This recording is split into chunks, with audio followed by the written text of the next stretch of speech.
샬롬, 하나님의 평강이 여러분의 삶에 가득하시기를 바랍니다.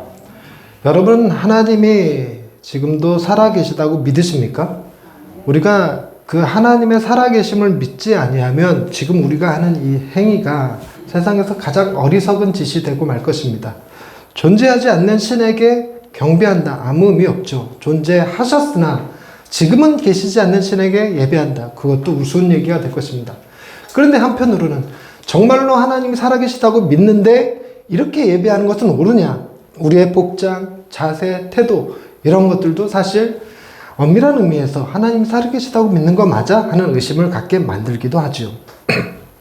그러나 우리는 누가 뭐라 했던 하나님의 은혜를 믿습니다. 또한 하나님의 사랑을 믿습니다. 그래서 부족하지만 이렇게 나와 하나님의 은혜를 구하며 예배를 드리고 있습니다.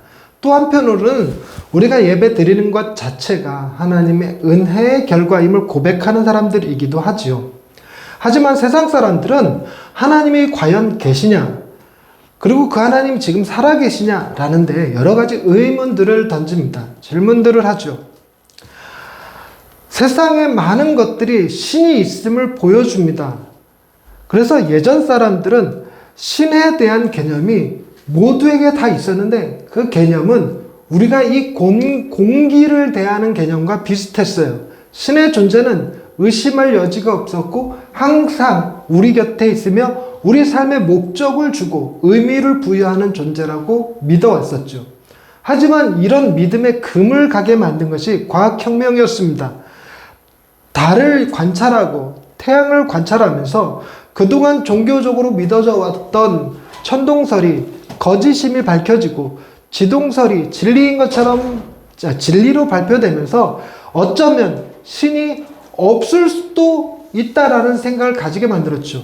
신이 설마 없겠어? 라는 생각을 가지면 반드시 이런 생각을 했습니다. 신이 계시기는 하지만 창조하시긴 하셨지만 인간의 삶에 깊이 개입하시는 것은 아니야. 그저 저 우주 한쪽 끝에서 자신의 삶을 살고 계시고 우리는 우리에게 주어진 자연의 원칙, 원리를 따라서 그냥 자동적으로 굴러가게 오토매틱으로 만들어 놓으셨어. 이렇게 생각하는 사람들도 생겨났지요. 그런 생각들을 하게 만드는 것이 세상에 악을 가진 자들이 승리하는 것을 볼 때입니다. 2차 세계대전, 제가 폴란드에 가서 아우슈비츠 가서 이렇게 둘러보고 오는데 마음이 너무 아파요. 2차 세계대전에 일으켰던 그 히틀러, 그 악의 문제를 신이 살아계시다면 왜 그런 일이 벌어지게 그냥 놔뒀을까? 멀리 갈 것도 없이 우리나라에서도 마찬가지로 세월호 사건이 일어났을 때 하나님은 도대체 어디 계신 거냐? 살아계신 거냐? 하는 논쟁들이 있었습니다. 세상 사람들은 신을 조롱하기 위해서 신이 사랑의 신이라면 그는 무능력하고 신이 전능한 신이라면 그는 무자비하다. 이런 악이 세상에 흉파한 이유는 그것밖에 없다. 그렇지 않다면 신이 존재하지 않는 것이다. 라고 주장을 합니다. 여러분, 여러 가지로 신의 의미들을 생각해 볼 수 있습니다. 여러분, 만약에 신이 계시지 않는다 그러면 우리는 도대체 어디에서 정의와 공의를 찾을 수 있을까요? 무엇을 정의라고 말하며 무엇을 공의라고 말할 수 있을까요? 2차 세계대전 때 전 세계에 퍼졌던 학문이 우생학이었습니다. 약한 자들, 장애인들은 죽이는 거였습니다.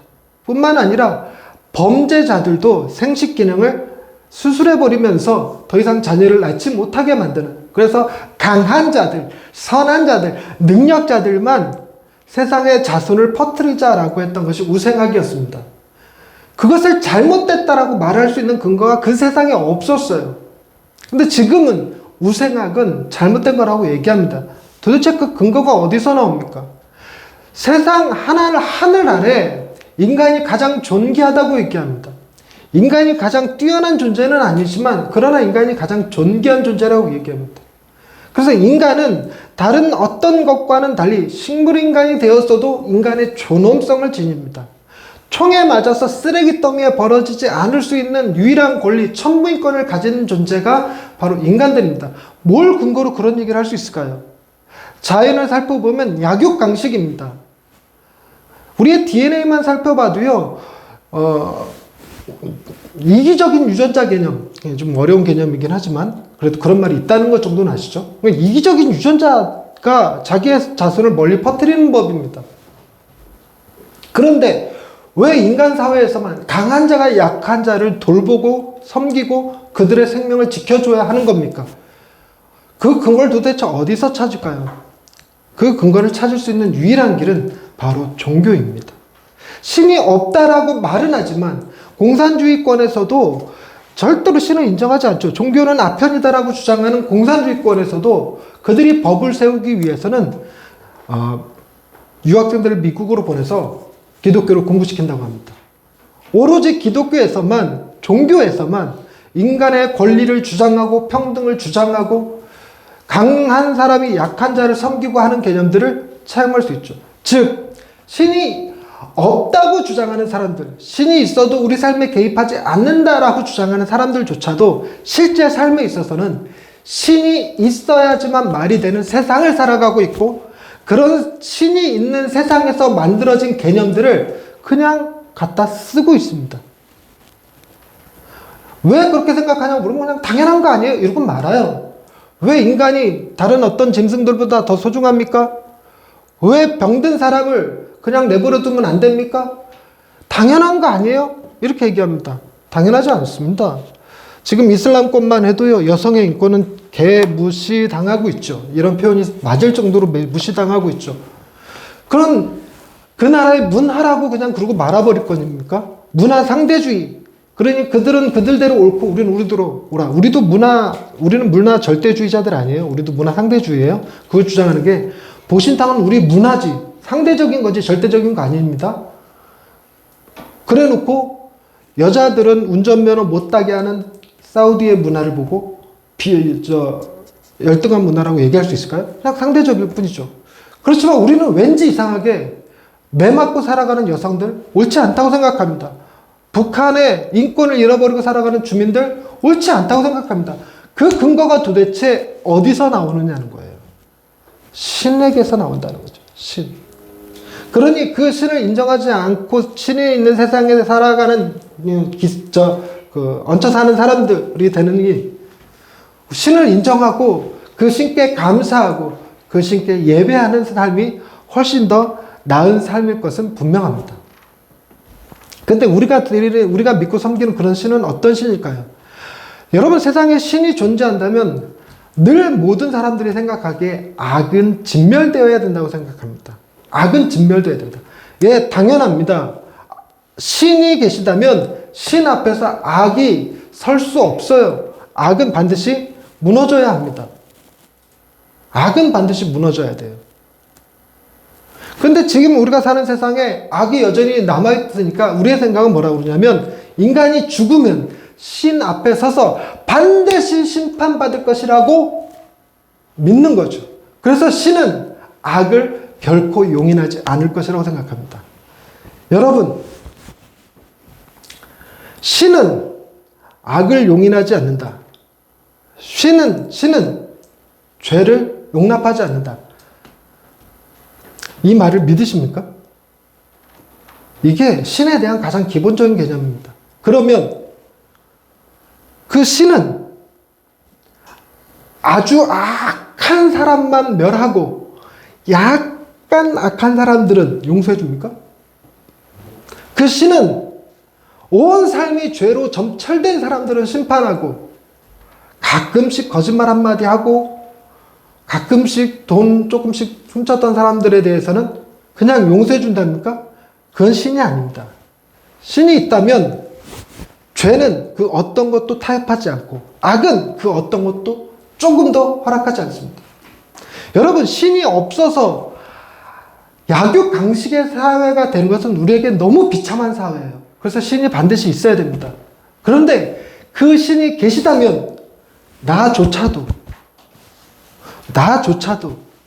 그 신 앞에 심판받을 수밖에 없는 존재가 되고 말아요. 그래서 신이 없어서도 안 되고, 이해되셨기를 바랍니다. 우리 같은 사람들은 신이 없어서도 안 돼요. 신이 만약에 없으면 악한 자들이, 힘세고 강한 자들이 괴롭힐 것이니까. 신이 없어서도 안 돼요. 그런데 신이 있어서도 곤란해요. 우리도 그 앞에서 죄인이니까. 그래서 이걸 두고 낭패감이라고 얘기합니다. 낭패감. 그래서 세계적으로 유명한 나니아 연대기를 썼던 C.S. 루이스는 이런 말을 했어요. 기독교는 낭패감에서 출발하는 종교다. 낭패감에서 출발하는 종교다. 여러분, 이게 굉장히 의미심장한 말입니다. 신을 부정할 수도 없고 신을 인정할 수도 없는 그런 상태에서 출발하는 게 기독교예요. 우린 신이 있음을 믿습니다. 그리고 그 신이 가장 선하시고 능력 있으신 하나님이심을 믿습니다. 저 우주보다도 더 정밀하시고 능력이 많으시고 이런 표현까지 쓰는데 잔혹하신 분이시고 잔혹하십니다. 그럼 우리는 어떻게 해야 됩니까? 우리는 어떻게 해야 됩니까? 바로 그 신의 권위의 문제를 오늘 본문이 다루고 있습니다. 우리가 지난주에도 권위에 대한 문제를 살펴봤습니다. 포도원을 빌려주고 세를 주고 떠난 주인이 그 세를 받겠다고 종을 보내고 종들을 보내고 아들을 보냈으나 세를 바치지 않고 오히려 죽여버렸던 그 농부들에 대해서 어떻게 하는 것이 권위겠는가? 사람들은 대답하죠. 진멸해버려야 됩니다. 진멸해버려야 됩니다.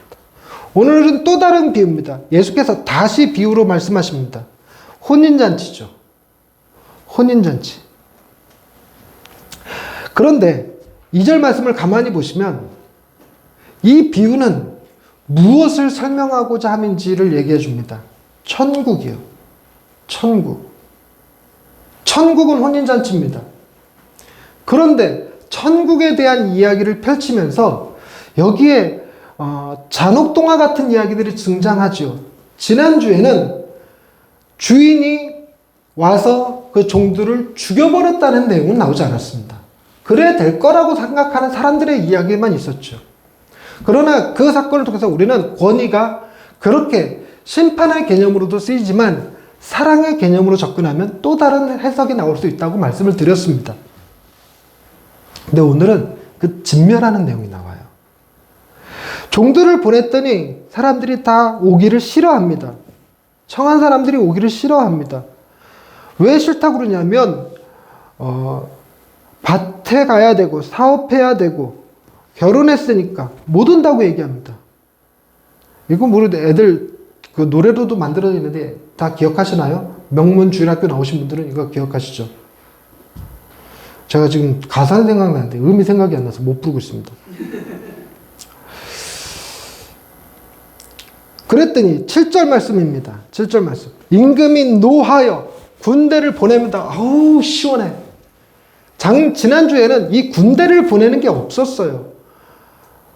하다못해 보디가드도 경호원도 등장하지 않았어요. 마동석도 등장하지 않습니다. 그런데 오늘 본문에서는 군대가 드디어 등장합니다. 등장해서 그 살인한 자들을 진멸하고 그 동네를 불살라버립니다.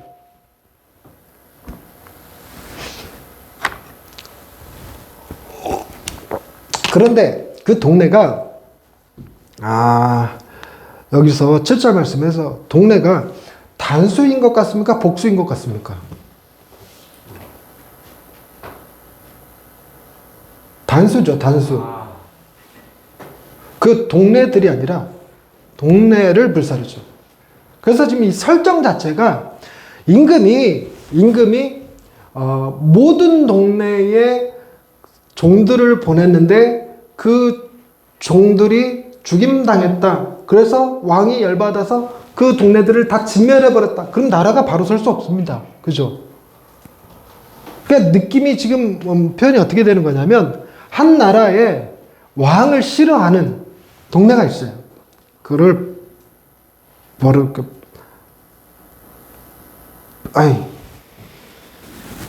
지금 정권을 반대하는 사람들을 뭐라고 부를까요?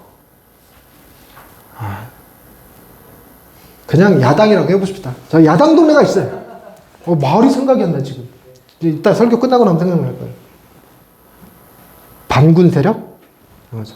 어느 나라나 반군 세력들이 있죠. 그 반군 세력들에게, 평상시에 우리가 서로 싸우더라도 오늘은 내 아들의 혼인잔치니까 혼인자니까 우리 서로 화친하자.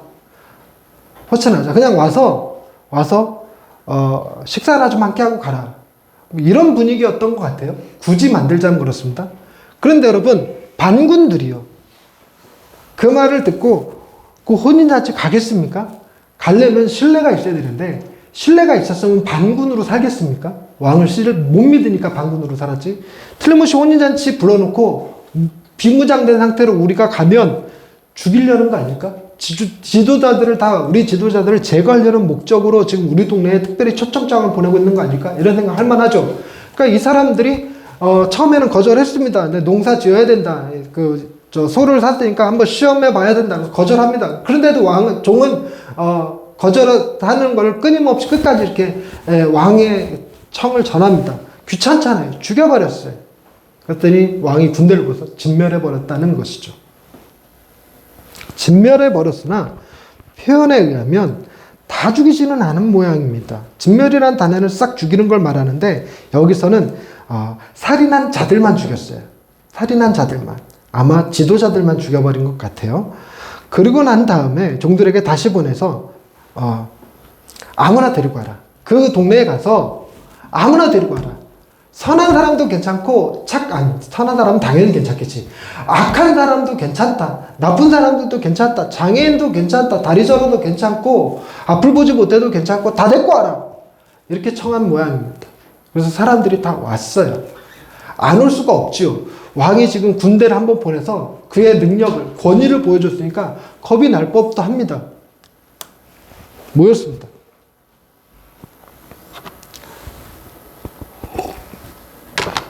그런데 이때서부터 본격적인 스토리가 시작되는 거예요. 지금까지는 상황 설명입니다. 상황 설명. 왕이 혼인잔치를 베풀어서 종들을 보냈는데 죽이네 가서 진멸하고 거기에 있는 다른 사람들을 아무나 데려다가 혼인잔치에 데리고 들어왔어. 이거 여기까지가 이제 배경입니다. 이 안에서 실제로 다른 일이 벌어집니다. 그건 뭐냐면 11절 말씀, 임금이 손님들을 보러 들어갔을 때 거기서 예복을 입지 않은 한 사람이 있습니다. 예복을 입지 않은 한 사람. 예수님의 지금 이 비유 속에 혼인잔치 비유 속에 어쩌면 이 예복을 입지 않은 이 사람이 실제 주인공인 것 같은 느낌이에요. 예복을 입지 않은 이 한 사람을 보고 이제 실제로 대화가 등장합니다. 12절에 이르되 친구여 어찌하여 예복을 입지 않고 여기 들어왔느냐 하니 그가 아무 말도 못하거늘 임금이 사환들에게 말하되 그 손발을 묶어 바깥 어두운 데 내던지라 거기서 슬피 울며 이를 갈게 되리라 하니라. 그러니까 배경까지는 냅두고 실제 상황은 어떠냐면 잔치가 벌어져서 여기 사람들이 많이 들어왔습니다. 그런데 이 들어와 있는 사람들은 초청받은 사람들이 아니에요. 초청받은 사람들은 다 거절했고 그래서 심지어 종들을 죽이기까지 진멸했고 택한 자들이에요. 그냥 아무나 데리고 와. 딱 잡고 택하에 들어온 사람들. 그런데 택하에 들어온 사람들은 이 사람들 중에 가난한 사람들, 부자들, 착한 사람들, 악한 사람들 다양한 종류의 사람들이 있는데 그 예식의 특징이 뭐냐면 거기 들어오는 사람들에게 다 예복을 입혀버렸다는 거예요. 예복을 입혀버려서 겉으로 보기에 누가 악한 사람인지, 누가 착한 사람인지, 누가 부자인지, 누가 가난한지, 누가 능력자인지, 누가 연약한지 이런 구분이 없어져 버렸어요. 보이지 않습니다. 그런 구분은 전혀 나타나지 않아요. 그런데 한 가지 구분은 딱 나타납니다. 어떤 구분이냐면 예복을 입은 사람과 입지 않은 한 사람의 구분은 생겼어요. 여러분, 예복을 입지 않은 이 한 사람은 착한 사람이었을까요? 악한 사람이었을까요? 예복을 입지 않은 이 한 사람은 부자였을까요? 가난한 사람이었을까요? 이 예복을 입지 않은 이 한 사람은 건강한 사람이었을까요? 장애인이었을까요? 아무 정보도 없어요. 오직 한 가지. 예복을 입지 않았다라는 사실만 드러날 뿐입니다.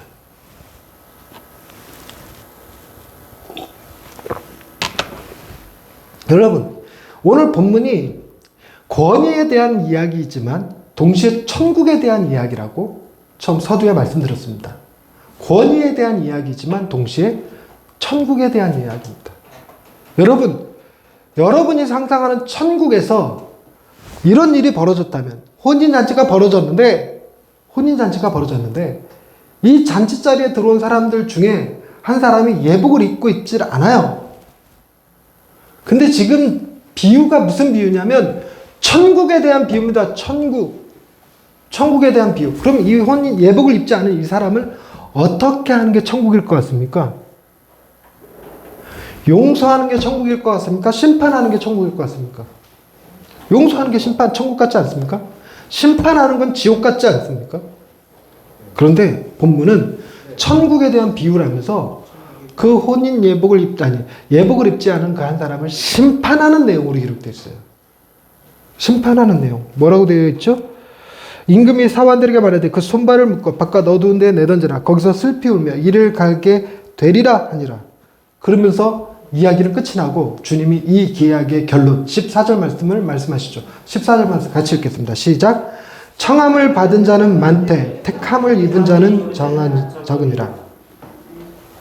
청한 자와 택한 자의 차이를 우리는 이렇게 생각할 수 있어요. 초대장을 받은 사람과 길에서 끌려간 사람 그렇게 생각할 수도 있는데 청함을 받은 자와 택함을 받은 자의 차이는 뭘 얘기하고 있냐면 자기 주권이 인정되는 사람과 그렇지 않은 사람의 차이로 표현됩니다. 즉 내가 갈지 말지를 선택할 수 있으면 청함받은 사람, 내가 갈지 말지를 선택하지 못하고 끌려간 사람이면 택함받은 사람, 이런 얘기입니다. 여러분, 예수님이 기독교에 관해서 설명할 때 우리는 기독교를 늘 이렇게 청함받은 사람들의 종교가 아니라 택함받은 사람들의 종교다 이렇게 얘기합니다. 그래서 여러분들이 내가 교회를 갈지 말지 내가 선택해서 그러면 여러분 기독교인이 아닌 거예요. 교회를 나올 때는 내가 갈지 말지를 결정해서 이러고 나갔었더라도 교회 다니면서 신앙이 자라면 반드시 뭐라고 고백하게 되냐면 내가 나온 게 아니라 하나님이 나를 부르셨구나. 하나님이 당신의 주권으로 나를 강권하여서 구원하여 주셨구나. 하나님이 나를 억지로 선택하여서 이 자리에 앉혀주셨구나. 이런 고백이 나옵니다. 즉 내 주권을 내려놓고 하나님의 주권을 인정하는 택함받은 자라는 고백을 하죠. 택함받은 자들. 그런데 택함받은 자들도 여러분 두 종류로 나뉜다는 겁니다. 예복을 입은 택한 자들과 예복을 입지 않은 택한 자들이 있다는 거예요. 예복을 입은 택한 자들과 예복을 입지 않은 택한 자들. 그런데 이게 천국이 되려면 뭔가 뒤에 반전이 등장해야 될 것 같아. 여기서 끝나면 안 되고 뭔가 반전이. 근데 그 반전에 대해서는 우리가 상상할 수 있는 능력을 갖췄어요. 왜냐하면 우리는 이미 예수님의 십자가와 부활을 알고 있는 사람이기 때문입니다. 예수님의 십자가가 보여주는 그 의미, 하나님께서 당신의 아들을 이 땅에 보내셔서 우리가 죽었어야 될 그 장소에 당신의 아들을 보내시고 우리는 예수님이 계셨어야 될 그 하나님의 아들의 자리에 들어가게 해주셨죠. 자리를 바꿔주셨습니다.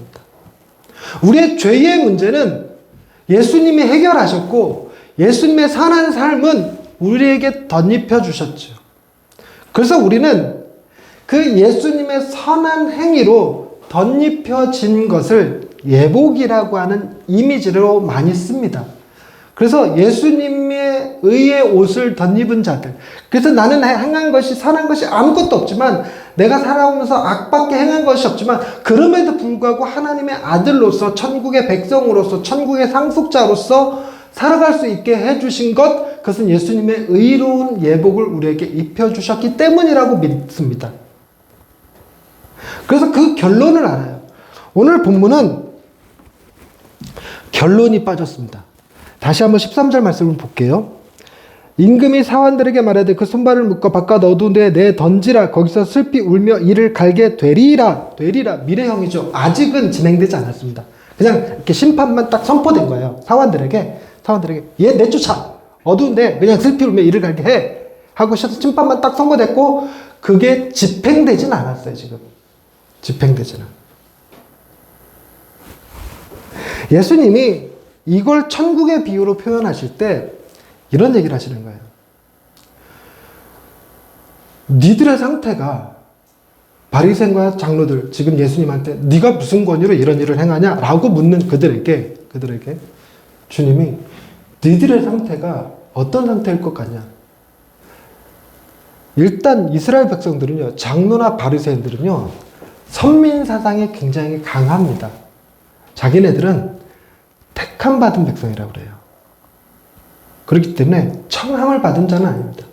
청함을 받은 자는 대체로 누구냐면, 왜 과학을 공부하다가 이거 신이 있을 수밖에 없어. 세상을 바라보면서 신이 존재하는 것 같아. 이런 느낌을 갖고 불교를 찾아갔건, 힌두교를 찾아갔건, 이슬람에 헌신하던 이런 사람들이죠. 청함을 받았으나 그들은 택함을 입지 못하는 사람들이에요. 그래서 하나님을 알지 못합니다. 누가 자기를 부르고 창조하시고 지으시고 부르셨는지 모르는 거죠. 근데 우리는, 이스라엘 백성들은 태어나면서부터 하나님의 택함받은 백성들이라고 여겨요. 택함받은 백성들. 그래서 여기에는 큰 이변이 없지만, 그래서 자신들을 진멸당할 존재라고 고백하지는 않아요. 여기서 진멸되는 사람들은 아마 로마인들이 될 겁니다. 차라리 그 이스라엘 백성들에게는 기대에 찬 메시지가 될 거고 천국의 메시지가 될 거예요. 그런데 그들은 예복을 입지 않았다는 사실이 문제예요. 입지 않았다. 이 내용을 제가 잘 설명할 수 있으면, 이게 여러분들이 안 졸리고 이해가 될 수 있으면 참 좋겠는데, 지금 분위기가 일단 우리 애들부터 잘 것 같은데. 여러분, 청함을 받은 자와 택함을 받은 자의 차이점은 뭘까요? 자기 결정이에요. 자기 결정. 예복을 입은 사람과 입지 않은 사람의 차이점은 뭘까요?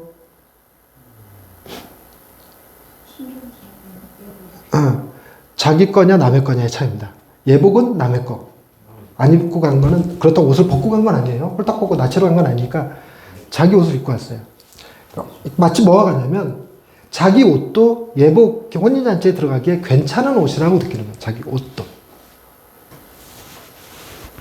근데 이들이 지금 되게 어떤 사람들이냐면, 청함 받은 사람이 아니라 청함을 받은 사람들은 아마도 이런 옷이 있었을 겁니다.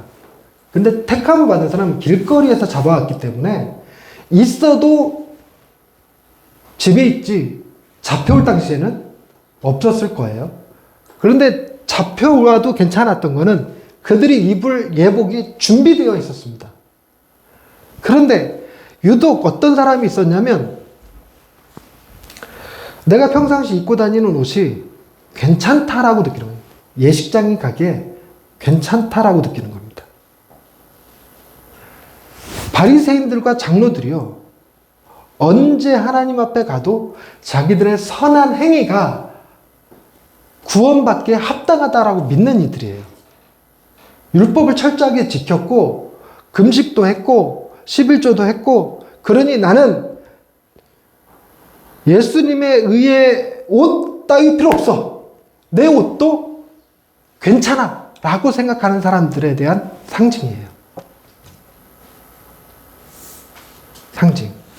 그러니까 예수님이 너희들은 지금 택함을 받았는데 내가 예비한 그 옷을 거부한 자들이다 라는 의미로 얘기합니다. 이 포커스를 딱 잡아야 이게 천국과 권위에 대한 개념을 최종적으로 이해할 수 있어요. 자, 권위의 문제에 있어서 군대를 보내서 진멸한 것은 배경이라고 말씀드렸어요. 그걸 설명하는 거 아닙니다. 자기가 의롭다고 믿는 그 사람들, 예수님의 의의 옷이 필요 없다고 생각한 그 사람들에 대해서 어떻게 할 것인가? 어떻게 할 것인가? 진멸할 것인가? 살릴 것인가? 하는 문제입니다.